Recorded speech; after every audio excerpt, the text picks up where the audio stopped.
मैं professor Ram Sharma, principal SSB PG college Raniganj Ballia. आज हम भारत के प्रमुख संत बाबा नीम करोली के बारे में चर्चा करेंगे। बाबा नीम करोली का जन्म 1900 के आसपास भारत में हुआ। उनका वास्तविक नाम लक्ष्मी नारायण शर्मा था।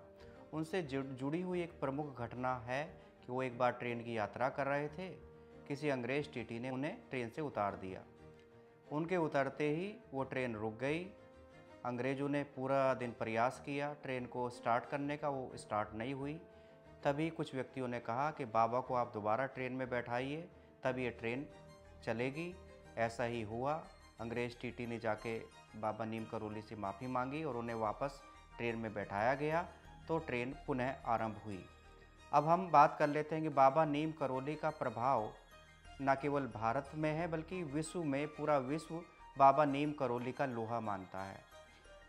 अभी हम एप्पल आईपैड का हम प्रयोग कर रहे हैं, तो उसमें हम देखते हैं उसका जो सिंबल है कटा हुआ सेव, उसके पीछे की एक घटना हमें ध्यान आती है कि स्टीव जॉब्स जो एप्पल के मालिक थे, उनका व्यापार अमेरिका में नष्ट हो चुका था और वो इस कंपनी को बंद करना चाहते थे, एप्पल नाम की। और वो भारतवर्ष में आके कैची धाम गए। उन्होंने बाबा नीम करोली के दर्शन किए। बाबा ने खुश होकर उन्हें एक सेव फेंका प्रसाद रूप में। वो सेव एक तरफ से आधा कटा हुआ था, तो स्टीव जॉब्स ने उसे तुरंत अपना एप्पल का सिंबल बना दिया और उस आशीर्वाद के स्वरूप ही आज एप्पल कंपनी विश्व की नंबर 1 आईपैड या जो मोबाइल और ये जितने भी आईफोन है उसकी कंपनी बनी हुई है।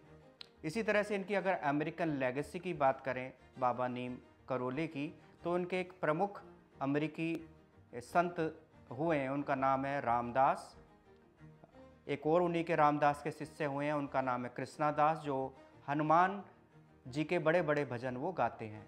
भारतवर्ष में भी आके उनके कॉन्सर्ट होते हैं और यही उनकी लेगेसी है। जो कैची धाम है उसमें जाके कृष्णादास जी के बड़े बड़े कार्यक्रम भारतवर्ष, न केवल भारतवर्ष में होते हैं बल्कि अमेरिका के बड़े बड़े शहरों में कृष्णादास जी द्वारा हनुमान भजन का व्याख्या या जो गीत गाए जाते हैं।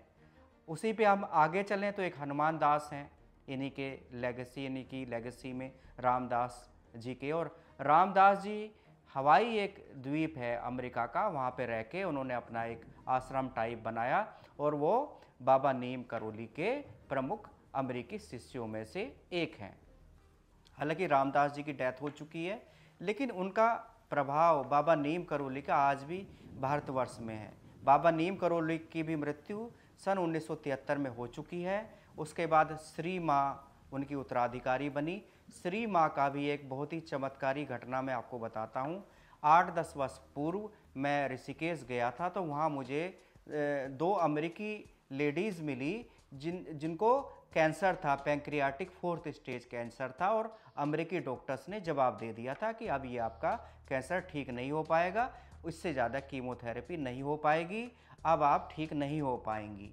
तो वो भारतवर्ष में आई, कैची धाम गईं, वहाँ पे श्री माँ का आशीर्वाद लिया। ऋषिकेश में वो महिलाएं आज भी रहती हैं। उनका पैंक्रियाटिक 4th स्टेज कैंसर पूर्ण रूप से ठीक हो गया। मुझे भी श्री माँ का दर्शन करने का सौभाग्य प्राप्त हुआ।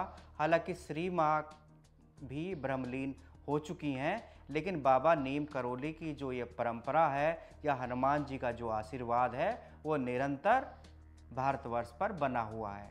और हमें ऐसे ही संतों के बारे में जानना चाहिए कि वो कितने महान थे, कि क्या क्या उन्होंने कृत्य किए जिसके कारण वो महान संत बने।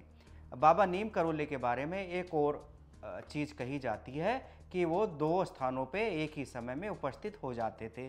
जैसे कि वो मेरे सामने भी उपस्थित हो गए और दूसरी जगह भी जाकर वो उपस्थित हो जाते थे। तो ये उनकी बड़ी चमत्कारिक घटना थी जो सामान्यतः आजकल के संतों में नहीं मिलती है। ये उनकी मैं प्रतिभा कहूँ या लगन कहूँ हनुमान जी के प्रति, या त्याग कहूँ या समर्पण कहूँ, हमेशा वो राम राम लिखते रहते थे। तो हमें भी हनुमान जी को आराध्य मान के बाबा नीम करोली को पूजना चाहिए और आशीर्वाद उनका लेना चाहिए। कैची धाम में भी उनका एक प्रमुख मंदिर है।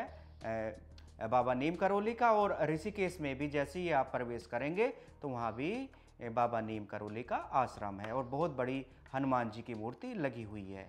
हमारे यही संत हमें आशीर्वाद देकर हमारे जीवन को धन्य बनाते हैं।